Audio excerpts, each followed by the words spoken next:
मैंने श्रीमद् भगवद गीता तब तक नहीं पढ़ी थी जब तक मुझे ये ज्ञान नहीं हुआ कि हम सब आत्माएं हैं और ये जिंदगी हम आत्माओं के लिए एक इम्तिहान है अपने अंदर से अपने सबसे अच्छे रूप को बाहर निकालने का। और भगवद गीता इस इम्तिहान को पास करने की एक अहम किताब। भगवद गीता के 18 अध्याय हैं और ये संस्कृत में परमात्मा द्वारा दी गई थी। समय के साथ संस्कृत भाषा रोजमर्रा की जिंदगी से निकल गई और ये ज्ञान मनुष्य से दूर हो गया। समय समय पर भगवद गीता के साधारण अक्षरों में अनुवाद किया गया। इसी कोशिश को आगे बढ़ाते हुए आने वाले 9 मिनटों में भगवद गीता के कुछ अहम हिस्सों को अपने गुरु के आशीर्वाद से एक आसान रूप में मैं अपने 7 बिलियन भाई बहनों के चरणों में समर्पित कर रहा हूं। ये ज्ञान परमात्मा ने भगवान कृष्ण के द्वारा सबसे बड़े धर्म युद्ध महाभारत की रणभूमि कुरुक्षेत्र में अर्जुन को कुछ 5000 साल पहले दिया। ये वो वक्त था जब धर्म का बार बार उल्लंघन हुआ, परमात्मा का डर मनुष्य से निकल गया। लालच की होड़ में भाई ने भाई को मारने की कोशिश की और यही नहीं, एक ब्याहता औरत को भरी सभा में अपने बड़ों के सामने अपमानित किया गया। इससे पहले कि मनुष्य जाति धर्म युग से निकलकर पूर्ण रूप से कलयुग में जाती, युद्ध की रणभूमि में युद्ध से कुछ पहले परमात्मा ने गीता भगवान कृष्ण के द्वारा मनुष्य जाति के कल्याण के लिए दी। ऐसे ही जैसे कभी तुरा मोसेस को, गॉस्पेल जीसस को और कुरान प्रॉफिट मोहम्मद को दी।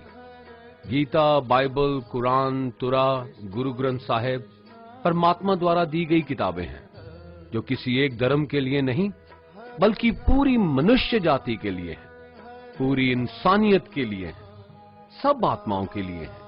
क्योंकि ये आत्मा को परमात्मा के बारे में, उसकी सृष्टि के बारे में और सबसे अहम ये उन कायदों के बारे में समझाती है जिनका आत्मा को मनुष्य के रूप में हर हाल में पालन करना होगा, रक्षा करनी होगी। और इन्हीं कायदों की बुनियाद पे एक आत्मा को शरीर त्यागने के बाद परखा जाएगा और इस परीक्षा से पास होने पे हमेशा के लिए इस जन्म और मृत्यु से मुक्ति मिलेगी। परमात्मा भगवद गीता में कहते हैं कि मैं ही सबकी शुरुआत हूं, मैं शुरू से भी पहले था और सब खत्म होने के बाद भी रहूंगा। सब मुझ में है और मैं सब में हूं। जो भी तुम छू सकते हो, देख सकते हो, चख सकते हो या सुन सकते हो, वो सब मैं हूं। ये नदियां, पहाड़, सूरज, ग्रहण, चांद, सितारे सब मैंने बनाए हैं। मैंने ही भगवान, शैतान, राक्षस और इंसान बनाए। मैं सर्वव्यापी हूं, सब में रहता हूं, सब में मैं हूं, मैं ही हूं। मैं ही ब्रह्मा बन के सब बनाता हूं और रुद्रा बन के सब नष्ट कर देता हूं। मैं ये सृष्टि यूं ही बनाता और तोड़ता रहूंगा ताकि आत्माओं को मौके मिल सके इस जन्म और मृत्यु से एक दिन मोक्ष पाने को, हमेशा के लिए परमात्मा के साथ रहने को। भगवद गीता कहती है कि इस सबसे बड़ी परीक्षा के लिए परमात्मा ने प्रकृति का निर्माण 5 तत्व हवा, अग्नि, जल, पृथ्वी और ईथर से किया, जिन्हें हम छू के, चख के, सूंघ के, देख के समझ सकते हैं। पर खुद परमात्मा इन 5 इंद्रियों की समझ से बाहर है। उन्हें आत्मा इन इंद्रियों से नहीं जान सकती। आत्मा 5 इंद्रियों के साथ वैसे ही है जैसे एक लोहे का रोबोट जिसे अपने बनाने वाले का कोई पता नहीं। अर्जुन को भी परमात्मा का विराट रूप देखने के लिए भगवान कृष्ण ने दिव्य नेत्र दिए। भगवद गीता समझाती है कि आत्मा अजन्मी है, इसे कोई मार नहीं सकता, कोई जला नहीं सकता, डुबा नहीं सकता, काट नहीं सकता। लेकिन आत्मा को परमात्मा के साथ हमेशा रहने के लिए ये परीक्षा रूपी जीवन में बैठना ही पड़ेगा। इस परीक्षा के लिए परमात्मा से बिछुड़ के आत्मा को पृथ्वी पे किसी न किसी रूप में जन्म लेना पड़ता है और 88 करोड़ जोनियों को जीने और भोगने के बाद एक आत्मा को मनुष्य का शरीर और दिमाग मिलता है इस सबसे बड़ी मर्यादाओं की परीक्षा में बैठने के लिए।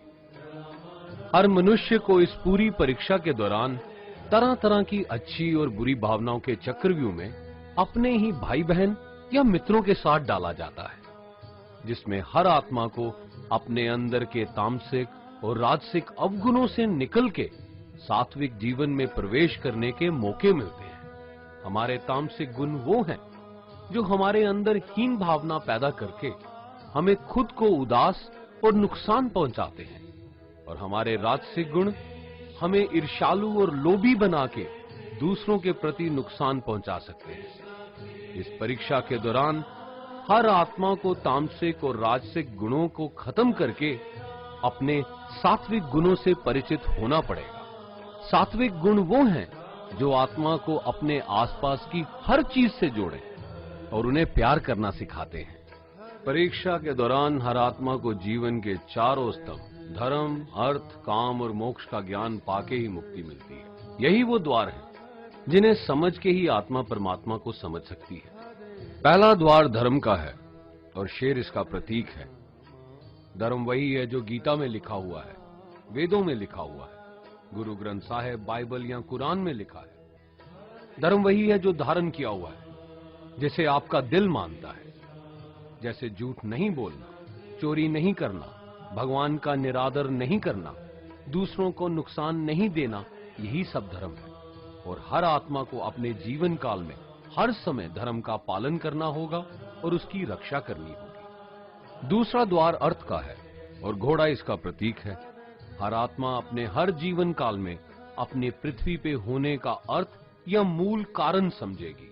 इस जिंदगी में भोगने वाली चीजें और रिश्तों का आनंद लेगी। अच्छा बेटा या अच्छी बेटी, अच्छा भाई या अच्छी बहन, अच्छा पति या अच्छी पत्नी बनके हर दुनियावी रिश्ते पर खरी उतरेगी और इस परीक्षा को पास करेगी। तीसरा द्वार काम का है।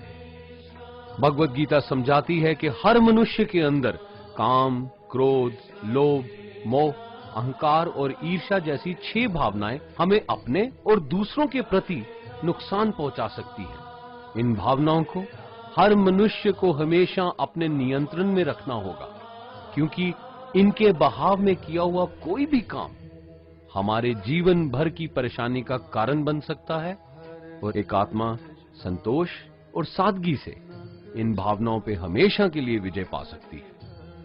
चौथा स्तंभ मोक्ष का है और हाथी इसका प्रतीक है। इस परीक्षा रूपी जीवन में हर मनुष्य हर समय कुछ इच्छाएं रखता है। कुछ इच्छाएं एक ही जन्म काल में पूरी हो जाती हैं, पर कुछ अधूरी रह जाती हैं और उनके पूरा होने के लिए आत्मा को वापस पृथ्वी पे आना पड़ता है। भगवत गीता समझाती है कि हमारी इच्छाएं ही मूल कारण हैं हमारे पृथ्वी पे वापस आने का, और अगर हम कोई भी इच्छा ना रखें तो हम इस जीवन और मृत्यु से मुक्त हो सकते हैं। ये द्वार माफी का भी है। जिन्होंने आपके साथ बुरा किया उनको माफ करके और जिनसे आपने बुरा किया उनसे माफी मांग के मुक्ति पाई जा सकती है। जब तक आत्मा इन चारों दरवाजों धर्म, अर्थ, काम और मोक्ष को समझ नहीं लेती, तब तक आत्मा को बार बार इस मनुष्य रूप में आना ही पड़ेगा। परीक्षा का समय खत्म होते ही आत्मा शरीर और अन्य सब वस्तुओं का त्याग कर देती है। जो भी संसार में रहकर बनाया वो अब किसी और का होगा, और आत्मा अपने कर्मों के फैसले के लिए चली जाती है। आत्मा के अच्छे बुरे कर्मों का हिसाब होता है। अपने अच्छे कर्मों के लिए आत्मा कुछ वक्त के लिए स्वर्ग और दुष्कर्मों के लिए नरक पे चले जाती है। नरक में आत्मा को अपने पापों के अनुकूल सजाएं मिलती हैं, पर सजा खत्म होने के बाद आत्मा को फिर से एक नया शरीर और नया दिमाग मिलता है इस परीक्षा में फिर से बैठने के लिए। और हर परीक्षा में वही सब फिर दोहराया जाएगा, जिंदगी के 4 स्तंभ धर्म, अर्थ, काम और मोक्ष को समझने के लिए। हर जन्म में अपने कई जन्मों के कर्मों के हिसाब से हर आत्मा को कभी अच्छे और कभी बुरे हालातों से जाना पड़ता है। लेकिन जब तक आत्मा परमात्मा के साथ योग को नहीं समझ लेती, वो मुक्ति नहीं पा सकती। भगवत गीता समझाती है कि मनुष्य अपने शरीर, दिमाग या दिल से भगवान को पा सकता है। शरीर द्वारा किए कर्मों के माध्यम से परमात्मा को पाने को कर्म योग कहते हैं। ऐसे कर्म जो परमात्मा की इच्छा से हों और दूसरों के कल्याण के लिए हों। वाल्मीकि ने रामायण लिख के श्रवण ने अपने माता पिता की सेवा और उन्हें चार धाम की यात्रा करवा के, मदर टेरेसा ने अपने प्यार और सेवा के माध्यम से, और मैडम क्यूरी ने वैज्ञानिक खोज में अपने जीवन का बलिदान देके अपने कर्मों द्वारा परमात्मा को पाया।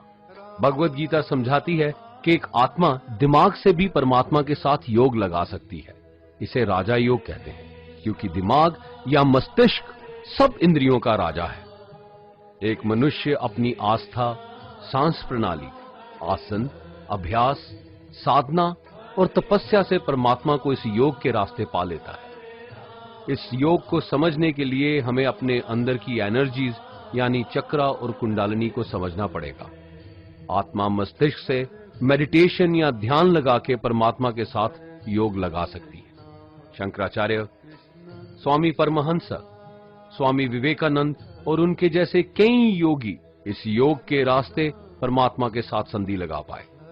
परमात्मा भगवत गीता में कहते हैं कि अगर किसी आत्मा को धर्म ना भी समझ आए, योग ना भी समझ आए, पर अगर वो मेरी शरण में आ जाए तो मैं उसके सारे पाप माफ कर देता हूं। परमात्मा को ऐसी दिल की गहराइयों से पुकार के पाने को भक्ति योग कहते हैं। चैतन्य महाप्रभु, मीराबाई और भगवान हनुमान इस योग के सबसे बड़े उदाहरण हैं। लेकिन कभी आत्मा अपने होने का मूल कारण भूल के धर्म का उल्लंघन करे या पाप के रास्ते पे निकल जाए तो उसे ठीक करने के लिए परमात्मा खुद किसी रूप में पृथ्वी पे जन्म लेते हैं।